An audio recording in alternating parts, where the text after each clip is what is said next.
बड़ी खबर दे दें जहां पर अमित शाह ने अपने सारे कार्यक्रम रद्द कर दिए हैं। तो मोहित के पास चलते हैं। मोहित वहां पर मोगा में शहीद जरनैल सिंह जो कल पुलवामा में शहीद हुए थे उस घर के बाहर मौजूद हैं। मोहित, हम आपसे जानना चाहेंगे कि परिवार का जो इस वक्त जो परिवार की मांग क्या है, क्या चाहता है वो सरकार से? देखिए, फिलहाल मैं पंजाब के मोगा के धर्मकोट के गलोटी गांव में मौजूद हूं और मेरे पीछे ये शहीद जरनैल सिंह का परिवार है जो कि यहां पर बैठा हुआ है। और अगर हम परिवार की किसी मांग की बात करें तो उनकी कोई भी मांग नहीं है। परिवार पूरी तरह से सदमे में है और उन्हें भरोसा नहीं हो रहा कि उनके जो घर का बेटा जो कि 28 जनवरी को छुट्टियाँ मनाकर वापस लौटा था और 28 फरवरी को एक बार फिर वापस छुट्टी पर आना था और इसी बात का इंतज़ार था परिवार को, लेकिन उससे पहले इतना बड़ा ये दर्दनाक ये हादसा हो गया है। हमारे साथ जरनैल सिंह के कज़न ब्रदर मौजूद हैं। आप ये बताइए कि क्या अब 28 जनवरी को आए थे छुट्टी पर, उसके बाद वापस आना था 28 फरवरी को और 16 साल बाद एक घर में बेटा भी हुआ, अब 5 साल का है वो, उसको तो पता भी नहीं कि उसके पिता के साथ क्या हुआ। हाँ जी, बहुत धक्का आया जी, साढ़े ने बहुत ज़्यादा धक्का आया, दस ही नहीं सकते कुछ जी। अच्छा, पाकिस्तान लगातार इस तरह की हरकतों से बाज नहीं आता। इस तरह जो वहाँ पर बैठे हुए जो टेररिस्ट हैं, सरकार को, गवर्नमेंट को जवाब देना चाहिए ना। जितना मामा के पुत्र शहीद होते हैं, सरकार कोई जवाब नहीं देती है। तो हम क्या बोले, कुछ नहीं बोल सकते। तो आप चाहते हैं कि कार्रवाई हो, पाकिस्तान में जो टेररिस्ट बैठे हैं उनके खिलाफ भी कार्रवाई हो, पाकिस्तान के खिलाफ चाहिए जी, होना चाहिए। बार बार नुकसान करते हैं, सरकार सुती है, क्या कर रही है सरकार? मामा के पुत्र मारते हैं, सरकार को जवाब तो देना चाहिए ना। सरकार को जवाब देना चाहिए, बात परिवार की तरफ से की जा रही है। और अगर हम पंजाब की बात करें तो पंजाब के 4 जवान हैं जो कि शहीद हुए हैं। आनंदपुर साहिब, मोगा, गुरदासपुर, तरन तारण, ये 4 ज़िले हैं जहां पर इसी तरह से गम और मातम फैला हुआ है। जरनैल सिंह के घर के बाहर भी उनका जो गलोटी गांव है वहां के लोग यहां पर जुटे हुए हैं, उनके परिवार को हौसला दे रहे हैं। लेकिन परिवार के लिए काफ़ी मुश्किल घड़ी है और एक मुश्किल वक्त है। उनको भरोसा नहीं हो पा रहा है कि उनका जो बेटा छुट्टियाँ बिताकर 28 जनवरी को ही वापस लौटा है, उसके साथ इस तरह का एक दर्दनाक जो टेररिस्ट अटैक की चपेट में आ जाएगा और अब वो नहीं रहेगा। तो ये एक बड़ी बात है और परिवार लगातार ये सवाल पूछ रहा है सरकार से कि इतने जवान जो रोज़ाना सरहद पर कश्मीर में शहीद हो रहे हैं, उनको लेकर सरकार आखिरकार क्या करने वाली है। बिल्कुल मोहित, आपके पास फिर से लौटेंगे और हमारे स्टूडियो में अमिताभ हमारे साथ मौजूद हैं। अमिताभ, मैं आपसे जानना चाहूंगी कि ये जो हादसा हुआ है, जिस भारी तादाद में वहां पे विस्फोटक का इस्तेमाल किया गया था, 350 किलो वहां पर आईडी ली गई थी और ये भी सामने आ रहा है कि वहां पर लोकल लोगों को भी इस्तेमाल किया गया था इस पूरे हमले में। तो कश्मीर की जो स्थिति है, अगर आप देखें तो पूरा का पूरा कश्मीर इस वक्त बारूद पर सुलग रहा है और अगर नाक के नीचे से, सरकार की नाक के नीचे से वहां पर अगर कश्मीरियों को इस तरह की एक्टिविटी में शामिल किया जा रहा है तो यकीनन ये बहुत बड़ा सवाल है और चिंता का विषय है। देखिए, चिंता का विषय है, लेकिन एक चीज़ तो साफ है कि पिछले जब 1-2 सालों में जिस तरह से सुरक्षा बलों और सरकार ने टफ एक्शन लिया है, कड़ी कार्रवाई की आतंकी संगठनों के खिलाफ और चुन कर आतंकियों का सफाया किया है, उसके बाद यह आतंकवादी सिर्फ 2 या 3 जिलों में ही सिमट कर रह गए हैं। इन्हीं 2-3 जिलों में उनके सिंपैथाइजर भी हैं, उनके स्लीपर सेल भी हैं और उन्हें ढूंढा जाएगा। जाहिर तौर पर ये इन 3 जिलों में काफ़ी ज़्यादा कार्रवाई होगी अब आने वाले दिनों में। लेकिन ये जो लगातार सफाया हो रहा है, मैंने आपको पहले भी बताया कि जैश ए मोहम्मद के मसूद अजहर के भतीजे, जो 2 भतीजे यहाँ भेजे गए थे भारत की सीमा के अंदर कश्मीर घाटी में आतंक फैलाने के लिए, उनका सुरक्षा बलों ने सफाया किया है। उनके जितने सरगना भेजे गए थे, जितने आतंकी मुखिया भेजे गए थे, सबका सफाया किया है सुरक्षा बलों ने यहाँ पर। तो एक संदेश तो जरूर गया है कि सरकार पूरी तरह से कठोर एक्शन ले रही है, उनके खिलाफ टफ एक्शन ले रही है। तो जाहिर तौर पर जैसे मोहम्मद की ये कार्रवाई जो है फ्रस्ट्रेशन से भरी कार्रवाई है। ये फ्रस्ट्रेशन में किया हुआ एक्ट है कि वो सिमटते जा रहे हैं कुछ जिलों में। पूरे साउथ कश्मीर में कुछ 2-3 जिले हैं, उनमें ये सिमट कर रह गए हैं। तो ये संदेश जरूर देने की कोशिश की जाएगी कि इन बाकी बचे जिलों में जो भी उनके मुखिया हैं, जिनके बारे में इनपुट है, उनके लिए अब भारत सरकार कठोर एक्शन लेगी। अब शायद उनकी खैर भी नहीं आने वाले दिनों में। अमिताभ, मैं आपसे एक और चीज जानना चाहूंगी कि ये जो पूरी हमला जो हुआ है, 78 गाड़ियां थी और पूरा का पूरा काफिला वहां से गुजर रहा था, जिसमें 2500 हमारे जवान थे गाड़ियों में, और वहां पे इस तरह का हमला होना तो कहीं ना कहीं सुरक्षा में चूक सामने आई है। क्योंकि अगर एक रास्ते से इतनी बड़ी संख्या में जवान गुजर रहे हैं तो वहां पर एक गाड़ी कैसे आती है और वो वहां पर आत्मघाती हमला होता है, तो यकीनन सुरक्षा में चूक पर सवाल उठते हैं। देखिए सवाल तो जरूर उठेंगे, लेकिन एक चीज़ तो साफ है, जब भी आर्मी का कॉन्वॉय गुजरता है तो जितने भी ट्रक या गाड़ियां होती हैं उनको एक तरफ रोक दिया जाता है। उसके बाद जब तक आर्मी का या जो कॉन्वॉय होता है वो जब तक पूरा क्रॉस नहीं कर जाता, आगे नहीं निकल जाता, उस बाकी गाड़ियों को का कोई मूवमेंट नहीं होता, उन्हें चलने नहीं दिया जाता है। अब तक यही परिपाटी रही है। लेकिन अगर कोई फिदाई हमला करने को पूरी तरह से आतुरी हो, लगातार इस पर नजर रख ही रहा हो, अगर वो गाड़ी इनपुट होने के बाद भी अगर गाड़ी लेकर पीछे से आकर धक्का भी मार दे, तो अगर पीछे से एक्सीडेंट अगर टक्कर मार दे तो फिर ऐसे में कितना कर पाएंगे वो, क्योंकि ये पूरा का पूरा 70 बसों का काफिला जा रहा था, कॉन्वॉय जा रहा था। ऐसे में लोग उम्मीद नहीं कर रहे थे, ऐसे में हमला हुआ है। एक जो सुरक्षा बल जो शहीद हुए हैं, जो काफी चिंता का विषय है भारत के लिए, और जरूर इसके खिलाफ कड़ी कार्रवाई की जाएगी। अब जी, और विक्रांत के पास चलते हैं, जो प्रधानमंत्री आवास के बाहर से लगातार हमारे साथ जुड़े हुए हैं। विक्रांत, 9:15 बजे का वक्त दिया गया था सीसीएस की मीटिंग के लिए, क्या मीटिंग शुरू हुई, क्या जानकारी है? देखिए 9:15 बजे बैठक शुरू हो गई थी। उससे पहले राजनाथ सिंह अपने घर पर आईबी चीफ से मिले थे। 9:15 बजे सभी सीसीएस के सदस्य यहां पर पहुंच गए थे, और खास बात यह है कि आर्मी चीफ भी इस बैठक में मौजूद हैं, जो किस तरीके के कदम वहां पर उठाए गए, किस तरीके की सिक्योरिटी सेना ने अपनी तैनाती की हुई और किस तरीके से अब आगे कार्रवाई की जाए, इन सब चीजों पर भी विचार होगा एनएसए इस बैठक में। तो निश्चित तौर पर अभी तक के जितने भी इनपुट जांच एजेंसियों के जरिए आए हैं वो यहाँ पर सीसीएस के सामने रखे जाएंगे, और किस तरीके से अब आगे की कार्रवाई को अंजाम दिया जाए, किस तरीके के कदम उठाए जाए, क्या किसी तरह की चूक हुई है, और जिस तरीके से कहा जा रहा है कि पूरा जो फिदायीन हमला हुआ उसमें किस तरीके से उस आतंकी की गाड़ी ने पूरी मूवमेंट की और वो वहां तक पहुंच गया जैसे जहां पर ट्रूप अपना मूवमेंट कर रहा था, और उसके साथ जाकर टकरा जाना। तो किस तरीके की चूक से आगे भविष्य में कैसे रोका जाए, किस तरीके के कदम उठाए जाए, इन सभी चीजों पर इस पर चर्चा होगी। और इस समय प्रधानमंत्री आवास पर यह बैठक चल रही है, बैठक चल रही है, और घटना स्थल से हमारे सहयोगी रिफत अब्दुल्ला ताजा जानकारी दे रहे हैं।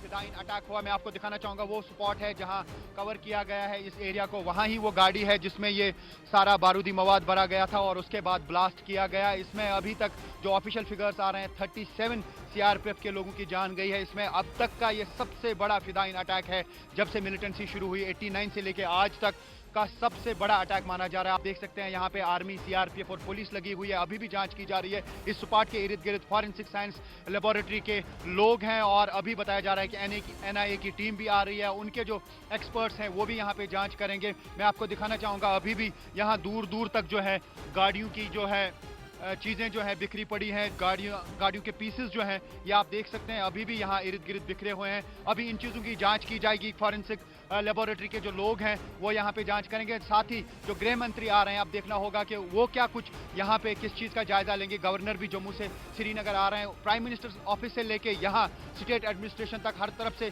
इसी चीज़ का अंदाज़ा लगाया जा रहा है कि आखिर यहाँ जैश के लोग इतना बड़ा अटैक अंजाम देने में कामयाब कैसे हो गए। और जिस तरीके से बताया जा रहा है 100 केजी से लेके 300 केजी तक का बारूदी मवाद जो है इस गाड़ी में भरा गया था, कहाँ पे ये भरा गया, किस गाड़ी का इस्तेमाल किया गया, किस नंबर की गाड़ी थी, कहाँ से ये गाड़ी लाई गई, कौन ऑपरेट कर रहा था, ये सब चीज़ों की जांच होगी। हालांकि इनपुट थे पहले 8 फरवरी और 12 फरवरी के कि कोई भी अटैक हो सकता है, लेकिन वो स्पेसिफिक इस एरिया के बारे में नहीं था। जनरल हाईवे पे अटैक होने का एक इशारा दिया गया था, लेकिन उस तरह के इनपुट्स अक्सर दिए जाते हैं, लेकिन कहीं ना कहीं इस बात को माना जा सकता है कि इंटेलिजेंस फेलियर बहुत हद तक हो सकता है, क्योंकि इतना ज़्यादा बारूद जो गाड़ी में भरा हुआ था, क्या इंटेलिजेंस एजेंसीज को ये मालूम नहीं चला कि कहीं पे इस तरह की तैयारी की गई है, जबकि ऑलरेडी इशारे मिले थे। अब देखना ये होगा कि किन लोगों का इसमें हाथ होगा। हालांकि यहाँ पे जैश ने इसकी रिस्पॉन्सिबिलिटी ली है, और एक लोकल मिलिटेंट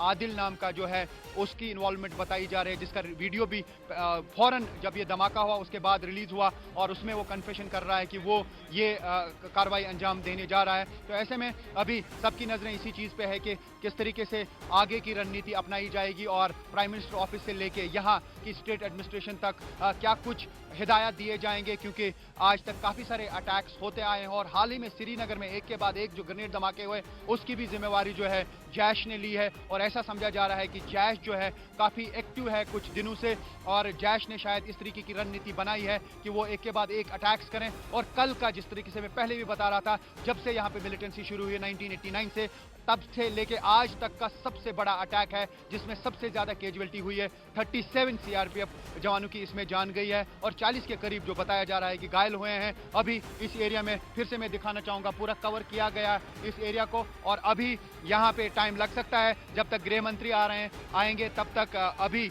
इस एरिया को पूरा कवर किया जाएगा, और जब तक एनआईए की टीम और जो भी बाकी जांच की टीमें हैं जब तक वो यहाँ पे नहीं पहुँचेंगी तब तक शायद यहाँ पे जो है इस कवर को रिमूव नहीं किया जाएगा, तब तक इस गाड़ी को उठाया नहीं जाएगा, क्योंकि इसी वजह से इसको कवर किया गया है ताकि जांच बेहतर तरीके से हो सके। कैमरामैन मुश्ताक वार के साथ रिफत अब्दुल्ला, न्यूज़ 18 इंडिया, लेथपोरा, अवंतीपोरा। और हम अपने सहयोगी रिफत को सुन रहे थे जो घटनास्थल पर मौजूद जानकारियां दे रहे थे। संदीप के पास चलते हैं। संदीप, जिस तरह से रिफत बता रहे थे घटनास्थल से, और उन्होंने ये भी बताया कि 8 फरवरी को इस तरह की जानकारी दी गई थी कि इस तरह से हमला हो सकता है, तो ये भी कहा कि उन्होंने कि इंटेलिजेंस ब्यूरो का कहीं ना कहीं फेलियर साबित हुआ है ये पूरा हमला। बिल्कुल, देखिए जिस तरीके की इनपुट्स पहले से मिल रही थी, और ये अगर हम लोग पैटर्न की बात करें तो अगर जैश मोहम्मद की बात करें तो पिछले कुछ सालों से जैश मोहम्मद जो है बिल्कुल हाशिए पे था। उसके कोई भी ऑपरेशन जो है वो सफल नहीं होते थे, और उसको अपने आप को यहाँ पे स्टैब्लिश करने के लिए काफ़ी जद्दोजहद जो है करनी पड़ रही थी, और इसी वजह से हर अटैक पे जो है जितने भी चाहे ग्रेनेड अटैक हो चाहे कोई हो, उसमें जैश जो है लगातार कोशिश कर रहा था, और अपनी पकड़ मजबूत रखने के लिए इस तरीके की कार्रवाई को अंजाम दिया गया। जाहिर सी बात है कि जो इनपुट्स होते हैं वो स्पेसिफिक इनपुट नहीं होते कि इस जगह पे फलां जगह पे ये अटैक हो सकता है, एक जनरल इनपुट होते हैं, और उस जनरल इनपुट के मुताबिक ही जो है वो कार्रवाई को आगे अंजाम दिया जाता है। क्योंकि अगर हाईवे की हम लोग बात करें तो अगर कोई भी कॉन्वॉय अगर आगे मूव करता है तो एक आरओपी होती है, रोड ओपनिंग पार्टी होती है, जो कि उस कॉन्वॉय के मूवमेंट से पहले जो है जाके पूरे एरिया को सैनिटाइज करती है, रोड को चेक करती है कि कहीं दूसरे कोई अटैक करने की फिराक में तो नहीं है, उसके बाद ही कॉन्वॉय को मूव किया जाता है। चूँकि ये हाईवे पे हुआ है तो ऐसे में ये कर पाना मुश्किल था, या क्यों इसको पूरी तरीके से नहीं किया गया या क्या वजह थी, ये तो जब जांच होगा, जांच के बाद पता लगेगा। लेकिन इतना तो तय है कि आतंकी जो है अपने मंसूबों को में कामयाब हुए हैं, और इसमें जो है कहीं ना कहीं कुछ ना कुछ कमियां ज़रूर सुरक्षा एजेंसियों की रही है कि वो इतने सारे इशारे होने के बावजूद, इतने सारे हिंट होने के बावजूद जो है इस चीज़ को नहीं पकड़ पाए। लेकिन सबसे बड़ा सवाल ये भी है कि इतनी बड़ी तादाद में जो विस्फोटक है वो वहाँ तक कैसे पहुँचा, क्योंकि लोकल सपोर्ट के बिना ऐसा नहीं हो सकता। एनआईए की खुद की जो है रिपोर्ट में ये साफ हुआ था कि जो लोकल जो लोग हैं, यानी कि जो ओवरग्राउंड वर्कर हैं, और ये जो शख्स जो आदिल जो कि इस पूरे अटैक के पीछे मास्टरमाइंड है, और जो कि बताया जा रहा है कि इसने ही ये अटैक किया है, वो भी एक ओवरग्राउंड वर्कर था जो कि लगातार आतंकियों के लिए काम करता था, उनके लिए मैसेजेस इधर से उधर किया करता था, उसकी ज़रूरतों का सामान आगे दिया करता था। उसके बाद चूंकि इनके पास कोई भी बड़ा कमांडर जो है नहीं था, और इतने कम उम्र में जो है उसको और कम समय में उसको कमांडर बना के इस कार्रवाई को अंजाम दिया गया। हम आपको रोकना चाहेंगे, हमारे साथ रिफत हमारे सहयोगी इस वक्त जुड़ रहे हैं। रिफत, बेहद दर्दनाक ये हादसा है, 37 जवान शहीद हो गए इस पूरे मामले में। आप कश्मीर को काफी वक्त से देखते आ रहे हैं, आपको पता होगा कि इस तरह 2004 के बाद ये पहला इतना बड़ा हमला है जिसमें 37 जवान शहीद हो गए। तो किस तरह देखा जाए, और जो कश्मीर के जो हालात हैं वो किस तरह से सुधारे जा सकते हैं? देखिए, मैं आपको बता दूं, जैसा आपने कहा, मैं समझता हूं कि 89 के बाद ये सबसे पहला बड़ा इस तरह का अटैक है जिसमें सीआरपीएफ को इतना बड़ा नुकसान उठाना पड़ा, और ये जो है हाईवे पे ये हुआ है। मैं सबसे पहले आपको वो स्पॉट दिखाना चाहूँगा। ये वो स्पॉट है जहाँ पे अभी फॉरेंसिक साइंस लेबोरेटरी की टीमें आ रही हैं, और यहाँ पे एनआईए की टीम भी पहुँच रही है जो इस मामले की जांच करेंगे। और यहाँ पे सैंपल्स कलेक्ट कल भी किए गए थे, और भी आज भी सैंपल्स कलेक्ट किए जाएंगे। जिस तरीके से आप देख सकते हैं यहाँ पे सीआरपीएफ, पुलिस, आर्मी इर्द गिर्द लगी है, और आप देख सकते हैं ये जो एम्बुलेंस है ये एफएसएल की है। और यहाँ पे जिस तरीके से मैंने कहा कि आप प्राइम मिनिस्टर्स ऑफिस से लेके यहाँ के एडमिनिस्ट्रेशन तक हर जगह पे यही देखा जा रहा है, इसी बात की चर्चा किया जा रहा है कि आखिर कैसे हुआ और ऐसे हमलों को कैसे रोका जाए। जिस तरीके से आपने कहा कि ये हमले जो है लगातार होते आए हैं और इस पर अभी काबू नहीं पाया गया, जिस तरीके से जैश मोहम्मद ने इसकी रिस्पॉन्सिबिलिटी ली है, तो समझा यही जा रहा है कि पूरी तैयारी की होगी जैश ने इस अटैक के लिए, क्योंकि ये छोटा अटैक नहीं है बल्कि प्लान्ड तरीके से ये अटैक किया गया है। और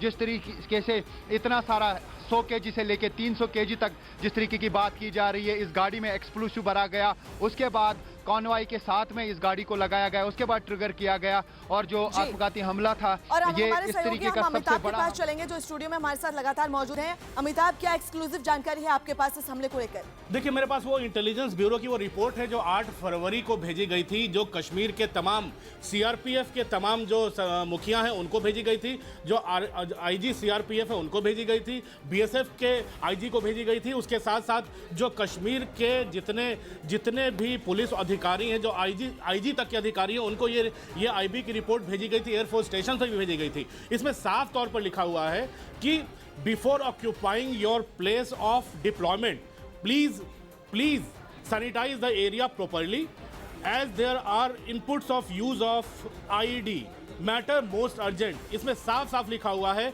there are inputs of use of IED। ये तमाम पुलिस अधिकारियों को ही भेजी गई थी, तमाम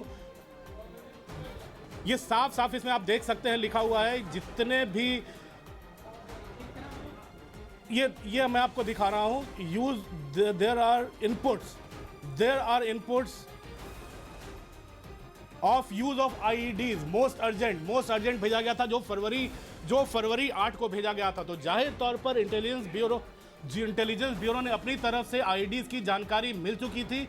कहीं ना कहीं सुरक्षा में कश्मीर की स्थिति में चूक हुई है और जिसको चाक चौबंद किया जाएगा आने वाले दिनों में। यही संदेश CCS की बैठक के बाद CCS में तमाम मंत्रियों को भी बताया जाएगा, तमाम जो आला मंत्री हैं, और जाहिर तौर पर एक संदेश वहां के आतंकियों को जाएगा, जो भी रडार पर हैं, जो भी निशाने पर हैं और जिनकी भी मूवमेंट की जानकारी सरकार और खुफिया एजेंसियों को है, उनको अब नहीं बख्शा जाएगा। ये संदेश सीधा जाने वाला है।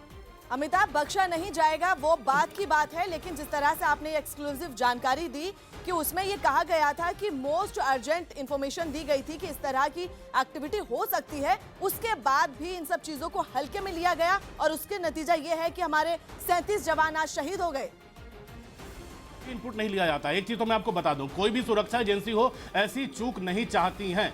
अगर फिदाई हमले हो रहे हैं, अगर वो मरने को तैयार बैठा है तो वो और उनके पास लोकल स्लीपर सेल्स का सपोर्ट हो, तो ऐसे में ऐसी घटनाओं को अंजाम लगाने के लिए उनको काफ़ी प्लानिंग की ज़रूरत पड़ती भी है। तो जाहिर तौर पर अगर ऐसी अवांछित घटना हुई है जिसके बारे में जिसको रोक नहीं पाए तो ये चिंता का विषय है, लेकिन इसे बहुत ज़्यादा चूक नहीं माना जा सकता है, क्योंकि IB का भी इनपुट है, तमाम पुलिस अधिकारियों को ये इनपुट भेजा गया है, तमाम जो पैरामिलिट्री फोर्सेज है उनको भेजा गया है, जो सुरक्षा बलों के जो स्टेशंस हैं वहाँ पे श्रीनगर और उसके आसपास के इलाकों में, वहाँ भी इनपुट भेजा गया है। तो जाहिर तौर पर सब तैयार होंगे, लेकिन ये जो 70 बसों का काफिला एक साथ निकला है, शायद यहीं पर कुछ ना कुछ घटनाक्रम को अंजाम लगाने की, क्योंकि ये सारे CRPF ये प्री प्लान नहीं होगा। ये 5 दिनों से जम्मू में फंसे थे ये लोग, बर्फबारी के कारण पूरे रास्ते बंद थे।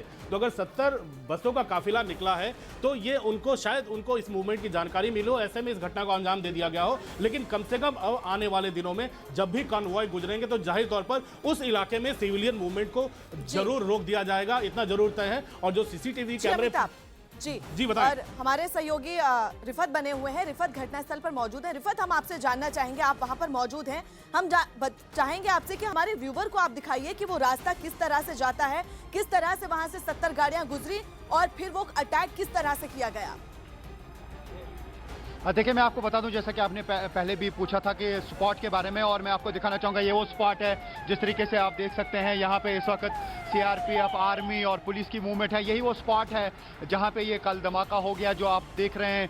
ब्लू कलर का तिरपाल जो लगा है उसके ऊपर रखा गया है, जो गाड़ी जो है कल इसकी जद में आई, और जिस गाड़ी में ये एक्सप्लोसिव रखा गया था वो भी यहाँ पे ही है, उसका ढांचा भी यहाँ पर ही है और उसकी जांच की जा रही है। जैसे कि आप देख सकते हैं यहाँ पे फॉरेंसिक साइंस लेबोरेटरी की एक एम्बुलेंस भी लगी है जिसमें एक टीम आई है, और साथ ही NI की जो टीम पहुंचेगी वो भी यहाँ पे इस सिचुएशन का जायजा लेंगे और यहाँ पे सैंपल्स कलेक्ट करके आगे जो जांच की जाएगी कि आखिर कितना सारा मवाद इसमें भरा हुआ था, एक्सप्लोसिव्स कितने भरे थे। लेकिन सबसे बड़ा सवाल ये है कि इस गाड़ी में ये सारा मटीरियल जो है कहाँ पे भरा गया, किस गाड़ी का इस्तेमाल किया गया, उन चीज़ों की जाँच की जाएगी। किस तरीके की तैयारी की गई थी, पहले ही जिस तरीके से जैश मोहम्मद ने इस हमले की रिस्पॉन्सिबिलिटी ली है और उसके बाद ये साफ हुआ कि जैश ने ये अटैक किया है, लेकिन कैसे किया, कैसे मंसूबा बनाया गया। और लोकल जो आदिल नाम का एक मिलिटेंट बताया जा रहा है कि उसकी इन्वॉल्वमेंट इसमें है और वो पहले ही तैयारी कर चुका था। और इस धमाके से पहले एक रिकॉर्डेड वीडियो भी है जिसको रिलीज़ किया गया और उसमें वो बता रहा है कि वो आज ये अटैक जो है अंजाम देने के लिए